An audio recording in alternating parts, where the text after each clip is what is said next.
ಕನ್ನಡ ಚಿತ್ರರಂಗದ ಖ್ಯಾತ ನಿರ್ದೇಶಕರು, ಕನ್ನಡದ ಕುಳ್ಳ ದ್ವಾರಕೀಶ್ ಅವರೇನಿಲ್ಲ.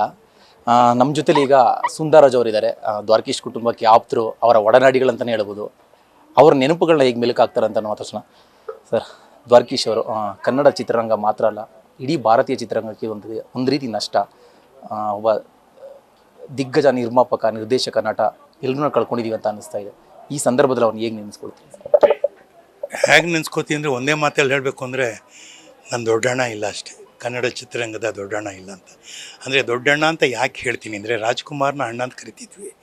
ಆದರೆ ಈ ಕುಳ್ಳ ಅಂತ ನೀವೇನು ಮಾತು ಬಳಸಿದ್ರಿ, ಪದ ಬಳಕೆ, ಕುಳ್ಳರಲ್ಲೇ ಜಾಣ ಅಂದರೆ ದ್ವಾರಕೀಶ್. ಯಾಕೆಂದರೆ ಯಾವುದೇ ಒಬ್ಬ ವ್ಯಕ್ತಿ, ಅದರಲ್ಲಿ ಸಿನಿಮಾ ನಟನಿಗೆ ಏನಪ್ಪ ಅಂದರೆ, ಒಂದು ಪ್ರತಿಭೆ, ಮತ್ತೊಂದು ಲುಕ್ಕು, ಮತ್ತೊಂದು ಹೈಟ್, ಇವೆಲ್ಲ ಒಂದು ಪ್ಯಾರಾಮೀಟರ್ಸು. ಸಿನಿಮಾದಲ್ಲಿ 5 ಅಡಿ 10 ಅಂಗುಲ ಇರಬೇಕು, ಆಮೇಲೆ ದೀರ್ಘವಾದ ಮೂಗಿರಬೇಕು, ಒಳ್ಳೆ ಕಣ್ಣುಗಳಿರಬೇಕು ಅಂತ, ಇದೆಲ್ಲ ಸಹಜವಾದ ಭಾವನೆಗಳು. ಆದರೆ ಒಬ್ಬ ದ್ವಾರಕೀಶು ತನ್ನ ಎಲ್ಲ ಮೈನಸ್ನ ಪ್ಲಸ್ ಮಾಡಿಕೊಂಡ್ರು. ಆ ಪ್ಲಸ್ ಮಾಡ್ಕೊಳ್ಳೋದ್ರ ಜೊತೆಗೆ ಬರೀ ನಟನಾಗಿರಲಿಲ್ಲ, ಅವರು ನಿರ್ಮಾಪಕರಾದರು. ಬರೀ ನಿರ್ಮಾಪಕರು ಮಾತ್ರ ಆಗಲಿಲ್ಲ, ತನಗನ್ಸಿದ್ದನ್ನು ನಿರ್ದೇಶನ ಮಾಡಬೇಕು, ಸಿನಿಮಾನ ಹೀಗೆ ಮಾಡಬೇಕು ಅಂಥೇಳಿ ಸಿನಿಮಾ ಮಾಡಿದ್ರು. ಸುಮಾರು ಜನ ನಿರ್ದೇಶಕರನ್ನ ಕನ್ನಡ ಚಿತ್ರರಂಗಕ್ಕೆ ಪರಿಚಯ ಮಾಡಿಸಿದ್ರು. ಮೇಲಾಗಿ ಕನ್ನಡ ಸಿನಿಮಾ ಯಾವಾಗಲೂ ಬೇರೆ ಭಾಷೆಗಳ ಸಿನಿಮಾಗಳಿಗೆ ಹೋಲಿಸಿದಾಗ ಅದು ತಮಿಳು ಚೆನ್ನಾಗಿ ಹೋಗ್ತಾ ಇದೆ, ತೆಲುಗುನಲ್ಲಿ ಭಾಳ ದೊಡ್ಡ ಸಿನಿಮಾಗಳು ಮಾಡ್ತಾ ಇದ್ದಾರೆ, ಅಥವಾ ಹಿಂದಿಯಿಂದ ಒಳ್ಳೆಯ ಸಿನಿಮಾಗಳು ಬರ್ತಾಯಿದೆ. ಯಾಕಂದರೆ ಬೆಂಗಳೂರೊಂದು ಕಾಸ್ಮೋಪಾಲಿಟನ್ ಸಿಟಿಯಾಗಿ ಕನ್ನಡ ಚಿತ್ರದ ಒಂದು ಏನು ಕ್ವಾಲಿಟಿ ಅಥವಾ ಒಂದು ಕ್ವಾಂಟಿಟಿ ಅಂತ ಕರೆದಾಗ ಅದಕ್ಕೊಂದು ಮಾನದಂಡ ಒಂದು ದೊಡ್ಡ ಮಟ್ಟದಲ್ಲಿ ಕೊಡ್ತಿದ್ವಿ ದ್ವಾರಕೀಶ್. ಯಾಕೆಂದರೆ ನಾವು ಯಾರಿಗೂ ಕಮ್ಮಿ ಇಲ್ಲ ಅಂತ. ಅದರಲ್ಲೊಂದು ಅವ್ರ ಸಿನಿಮಾದಲ್ಲೇ ಒಂದಿದೆ, ದೊಡ್ಡವರಲ್ಲ ಜಾಣರಲ್ಲ, ಚಿಕ್ಕವರಲ್ಲ ಕೋಣರಲ್ಲ ಅಂತ ಒಂದು ಹಾಡೇ ಇದೆಯಲ್ಲ ಗುರು ಶಿಷ್ಯರಲ್ಲಿ. ಹಾಗಾಗಿ ಅವರು ಯಾವತ್ತೂ ಕನ್ನಡವನ್ನು ಅತ್ಯಂತ ಎತ್ತರದ ಮಟ್ಟಕ್ಕೆ ತಗೊಂಡು ಹೋಗಿದ್ದು ಒಂದು ರಾಜ್ಕುಮಾರ್ ಆಗಿರ್ಬೋದು, ಇನ್ನೊಂದು ದ್ವಾರಕೀಶ್ ಆಗಿರ್ಬೋದು. ನಾನು ಯಾಕೆ ದ್ವಾರಕೀಶ್ ಮನೆಗೆ ತುಂಬ ಹತ್ತಿರವಾಗಿದ್ದೀನಿ ಅಂದರೆ, ನನಗೆ ಒಬ್ಬ ದ್ವಾರಕೀಶ್ ಒಂದು ವಿಲನ್ ಪಾತ್ರ ಕೊಡ್ತಾರೆ, ಪೆದ್ದ ಗೆದ್ದ ಅನ್ನೋ ಸಿನಿಮಾದಲ್ಲಿ. ಕರೆದಾಗ ಬರೀ ಸುಮ್ಮನೆ ಹಾಗೆ ಅಲ್ಲ, ಮನೆಗೆ ಕಾರ್ ಬರುತ್ತೆ, ಕಾರಲ್ಲಿ ಪಿಕಪ್ ಮಾಡಿಸ್ತಾರೆ, ಕಂಠೀರವ ಸ್ಟುಡಿಯೋಗೆ ಬರುತ್ತೆ. ಕಂಠೀರವ ಸ್ಟುಡಿಯೋದಲ್ಲಿ ಕೂಡಿಸ್ಕೊಂಡು, ನಾನು ಈ ಪಿಕ್ಚರ್ ಹೀರ್ಕೊಳೋ, ನೀನು ಈ ಪಿಕ್ಚರ್ ವಿಲ್ಲನ್ ಅಂತಾರೆ.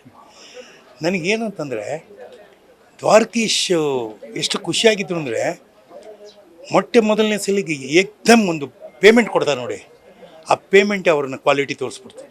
ಯಾಕೆಂದರೆ ಅಲ್ಲಿವರೆಗೂ ಒಬ್ಬ ಹೀರೋಗೆ ಕೊಡುವಂಥ ಪೇಮೆಂಟ್ನ ವಿಲನ್ಗೆ ಕೊಡ್ತಾರೆ. That shows is attitude towards the actors. ಅವ್ರಿಗೆ ಒಬ್ಬ ಆ್ಯಕ್ಟ್ರ್ ಬೇಕು, ಒಳ್ಳೆ ಆ್ಯಕ್ಟ್ರ್ ಬೇಕು ಅನ್ನೋದು ಒಂದು ಗೊತ್ತಾಗಿತ್ತು. ಮೇಲಾಗಿ ನನ್ನ ಮನೆಗೆ ಊಟಿಗೆ ಹೋಗಿದ್ದೆ.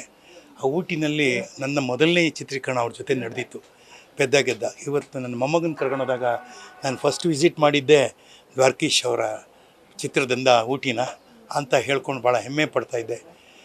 ಬಟ್ ಇವತ್ತು ಆ ದ್ವಾರಕಿ ನಮ್ಮ ಜೊತೆ ಇಲ್ಲ.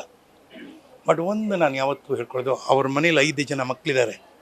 ಆ 5 ಜನ ಮಕ್ಕಳಲ್ಲಿ ದೊಡ್ಡವನಾಗಿ ನಾನು ಯಾವತ್ತಿದ್ದೇ ಇರ್ತೀನಿ.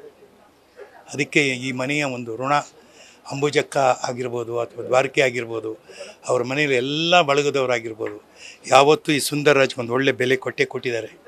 ಹಾಗಾಗಿ ಆ ಒಂದು ನೆನಪು ನನ್ನ ಸದಾ ಕಾಡ್ತಾನೇ ಇರುತ್ತೆ. ಮೇಲಾಗಿ ನನ್ನ ಪಕ್ಕದಲ್ಲಿ ಇಲ್ಲಿ ಸಂಜೀವ ಅಂತ ಕೂತಿದ್ದಾನೆ, ಅಂಬುಜಕ್ಕನ ತಮ್ಮ. ಅವನಿಗೆ ಗೊತ್ತು, ನನಗೆ ಗೊತ್ತು, ದ್ವಾರಕಿ ಯಾವ ಮಟ್ಟದಲ್ಲಿ ಬದುಕನ್ನು ಕಂಡಿದ್ದಾರೆ, ಯಾವ ಎತ್ತರದಲ್ಲಿದ್ದರು, ಎಷ್ಟು ಎತ್ತರಕ್ಕೆ ಹೋಗಿ ಎಷ್ಟು ತಗಗೆ ಬಂದರೂ ಮನುಷ್ಯ ಮಾತ್ರ ಬದಲಾವಣೆ ಆಗಿಲ್ಲ. That is the solidarity. ಇವತ್ತು ಕೂಡ ನನಗೆ ದ್ವಾರಕೀಶ್ ಅವರ ಧ್ವನಿ ಯಾವತ್ತೂ ಕುಗ್ಗಿರಲಿಲ್ಲ, ನೋವಿನಲ್ಲಿ ಮಾತಾಡ್ತಾ ಇರಲಿಲ್ಲ. ಯಾವಾಗಲೂ ಸಾಧಿಸ್ಬೇಕಣ್ಣ, ಅವೆಲ್ಲ ಬರುತ್ತೆ ಹೋಗುತ್ತೆ ಅನ್ನೋ ವ್ಯಕ್ತಿತ್ವ ಇದ್ದಿದ್ದು ದ್ವಾರಕೀಶ್. ಸೊ ಹಾಗಾಗಿ ಇನ್ನೊಂದು ದ್ವಾರಕೀಶ್ ಕನ್ನಡ ಚಿತ್ರರಂಗದಲ್ಲಿ ಬರೋಕ್ಕೆ ಸಾಧ್ಯ ಇಲ್ಲ. ಅವರು ಮಾಡಿದಂಥ ಸಿನಿಮಾಗಳನ್ನ ಮತ್ತೆ ಮಾಡೋದಕ್ಕೆ ಯಾರ ಕೈಲೂ ಸಾಧ್ಯ ಇಲ್ಲ. ಯಾಕೆಂದರೆ ಆ ಕಾಲದಲ್ಲೇ ನಾವು ಯಾರಿಗೂ ಕಮ್ಮಿ ಇಲ್ಲ ಅಂಥೇಳಿ ಸಿಂಗಾಪುರದಲ್ಲಿ ರಾಜಾ ಕುಳ್ಳ ಅಂಥೇಳಿ ಫಸ್ಟ್ ಟೈಮು ಸಿಂಗಾಪುರ್ಗೆ ಹೋಗಿ ಚಿತ್ರೀಕರಣ ಮಾಡಿ. ಯಾಕೆಂದರೆ ಅಷ್ಟರೊಳಗೆ ತಮಿಳಲ್ಲಿ ಸುಮಾರು ಪಿಕ್ಚರ್ಗಳು ಆ ಥರ ಬರ್ತಾಯಿತ್ತು. ಬಟ್ ಕನ್ನಡದ ಛಲಗಾರ ಒಬ್ಬ ಬೇಕಾಗಿತ್ತು. ಆ ಥರದಲ್ಲಿ ಛಲಗಾರನಾಗಿದ್ದು ದ್ವಾರಕೀಶ್. ಸೊ ನಾನು ಅವರ ಒಡನಾಟದಲ್ಲಿದ್ದನು. ಮತ್ತು ನನಗೊಂದು ಏನಪ್ಪ ಅಂದರೆ, ನಾನು ಕಾರ್ಯದರ್ಶಿಯಾಗಿದ್ದಾಗ ಕಲಾವಿದರ ಸಂಘದಾಗಿರ್ಬೋದು ಅಥವಾ ಚೇಂಬರ್ ಕಾರ್ಯದರ್ಶಿಯಾಗಿದ್ದಾಗ ಏನೇ ಸಮಸ್ಯೆ ಇದ್ದರೆ ಫಸ್ಟ್ ಫೋನ್ ಮಾಡ್ತಾಯಿದ್ದು ನನಗೆ, ಏನಾದರೂ ಕೇಳೋರು. ಇವಾಗಲೂ ನಾನು ಕೇಳಿದೆ, ಸುಂದರ ಫೋನೇ ಮಾಡ್ತಾಯಿಲ್ಲ, ಸುಂದರ ಫೋನೇ ಮಾಡ್ತಿಲ್ಲ ಅಂತ ಮನೆವರೆಗೂ ಕೊರಗಿದ್ದಾರೆ ಅಂದರೆ that shows his affinity towards me. ನಾನು ಯಾವತ್ತೂ ಇವ್ರ ಮನೆಗೆ ಚಿರಋಣಿಯಾಗಿರ್ತೀನಿ. ಅವರ 80ನೇ ವರ್ಷದ ಹುಟ್ಟುಹಬ್ಬವನ್ನು ಇಲ್ಲಿ ಆಚರಿಸಿದ್ವಿ, ಇದೇ ಮನೇಲಿ ಆಚರಿಸಿದ್ವಿ. ಇವತ್ತು ಅದೇ ಮನೆಯಲ್ಲಿ ಅವರ ಪಾರ್ಥಿವ ಶರೀರ ಇದೆ. ನಾನು ಕೇಳ್ಕೊಳ್ಳೋದಿಷ್ಟೇ, ಸಾವು ನಿಶ್ಚಿತ. ಆ ಸಾವಿನ ಜೊತೆಗೆ ಏನು ನಾವು ಜನಗಳನ್ನ ಸೇರಿಸ್ಕೋತೀವಿ ಅದು ಮಾತ್ರ ನಮ್ಮನ್ನು ಕಾಪಾಡುತ್ತೆ. ಇಷ್ಟು ದೂರ ಆದರೂ ದ್ವಾರಕೀಶ್ಗೋಸ್ಕರ ಜನ ಬರ್ತಾ ಇದ್ದಾರೆ ಅಂತ ಹೇಳಿ ನಾನು ತುಂಬ ಹೆಮ್ಮೆ ಪಡ್ತೀನಿ. ಅವರ ಆತ್ಮಕ್ಕೆ ಶಾಂತಿ ಸಿಗಲಿ, ಅವರ ಕುಟುಂಬದವ್ರಿಗೆ ಈ ನೋವನ್ನು ಭರಿಸೋ ಶಕ್ತಿ ಕೊಡಲಿ ದೇವರು ಅಂತ ಹೇಳಿ ನಾನು ಹೇಳ್ತೀನಿ. ಮತ್ತು ಒಂದು ಪ್ರಶ್ನೆ ಅಂತ ಹೇಳಿದ್ರೆ, ನೀವು ದ್ವಾರಕೀಶ್ ಅವರು ತುಂಬ ಆಪ್ತರ ಅಂತ ಕೇಳ್ತಾ ಇದ್ದೀನಿ. 6 ದಶಕಗಳು 50ಕ್ಕೂ ಹೆಚ್ಚು ಸಿನಿಮಾ ನಿರ್ಮಾಣ ಮಾಡಿದ್ದಾರೆ, 20ಕ್ಕೂ ಅಧಿಕ ಸಿನಿಮಾಗಳನ್ನ ನಿರ್ದೇಶನ ಮಾಡಿದ್ದಾರೆ, ಒಂದು 300ಕ್ಕೂ ಅಧಿಕ ಸಿನಿಮಾಗಳಲ್ಲಿ ಆ್ಯಕ್ಟ್ ಮಾಡಿದ್ದಾರೆ. ಸಾಕಷ್ಟು ಸಿನಿಮಾಗಳಲ್ಲಿ ಸೋತಿದ್ದಾರೆ, ಸಾಕಷ್ಟು ಸಿನಿಮಾಗಳಲ್ಲಿ ಗೆದ್ದು ಬಂದಿದ್ದಾರೆ. ಅವರ ಒಂದು ಛಲ ಸರ್, ಸೋತಾಗ ಅವರು ಗೆಲ್ಲಬೇಕು ಅನ್ನೋ ಒಂದು ಮತ್ತೆ ಆಟದ ಯಾವ ಥರ ಅವರು ಅದನ್ನು ಯೋಜನೆ ಮಾಡ್ತಾ ಇದ್ದಾರೆ? ಏನು ಯೋಜನೆ ಗೀಜನೆ ಅಂತಿಲ್ಲ, ಬದುಕು ಹೇಗೆ ಬರುತ್ತೆ ಅದನ್ನು ರೂಪಿಸ್ಕೊಂಡು ಹೋಗ್ತಾಯಿದ್ರು. He was not a schemer, he was ಒಂಥರ ಲವರ್. ಅವರು ಒಂಥರ ಸಿನಿಮಾನ ಪ್ಯಾಷನಾಗಿ ತೊಗೊಂಡಿದ್ರು.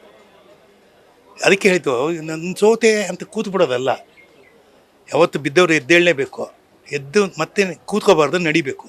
ಬರೀ ನಡಿಬಾರ್ದು, ಓಡಬೇಕು. ಅದನ್ನು ಕಿಶನ್ ಸತತವಾಗಿ ಮಾಡ್ಕೊಂಡು ಬಂದಿದ್ದೆ ಅಂತ ಹೇಳಕ್ಕೆ ಇಷ್ಟಪಡ್ತೀನಿ. ಕೊನೆವರೆಗೂ ಸಿನಿಮಾದಲ್ಲೇ ಅವರು ಬದುಕಿದವರು, ಕೊನೆ ಉಸಿರವರೆಗೂ ಸಿನಿಮಾ ಬಗ್ಗೆನೇ ಯೋಚನೆ ಮಾಡಿದಂಥವ್ರು. ಏನಾದರೂ ಇನ್ನೂ ಸಿನಿಮಾ ರಂಗದಲ್ಲಿ ನಾನು ಈ ಥರ ಮಿಸ್ ಮಾಡ್ಕೊಂಬಿಟ್ಟೆ ಆ ಥರ ಏನಾದರೂ ಹೇಳಿರೋ ವಿಚಾರಗಳಿದೆ ನಿಮ್ಮ ಹತ್ರ? ಇನ್ನೂ ಈ ಸಿನಿಮಾದಲ್ಲಿ ಏನಾದರೂ ಮಿಸ್ ಆಯಿತು ಅವ್ರಿಗೆ ಅಂತ? ಇಲ್ಲ, ಅವ್ರ ಆಸೆ ಇದ್ದಿದ್ದು ಆಲದ ಮರ ಅಂತ ಒಂದು ಮಾಡಬೇಕು ಅಂತ. ಆಲದ ಮರ ಹೇಗೆ ನೆರಳು ಕೊಡುತ್ತೋ ಆ ರೀತಿ ಎಲ್ಲ ಕಲಾವಿದರನ್ನ ಹಾಕ್ಕೊಂಡು ಒಂದು ದೊಡ್ಡ ಮಟ್ಟದ ಒಂದು ಸಿನಿಮಾ ಮಾಡಬೇಕು, ಅದರಲ್ಲೆಲ್ಲ ಕನ್ನಡ ಕಲಾವಿದರು ಇರಬೇಕು ಅನ್ನೋದು, ಅದನ್ನು ಅವರು ನಿರ್ದೇಶನ ಮಾಡಬೇಕು ಅಂತ ತುಂಬ ಆಲದ ಮರ ಅಂತ ಅದನ್ನು ಅವಾಗವಾಗ ಪದೇ ಪದೇ ಹೇಳೋರು.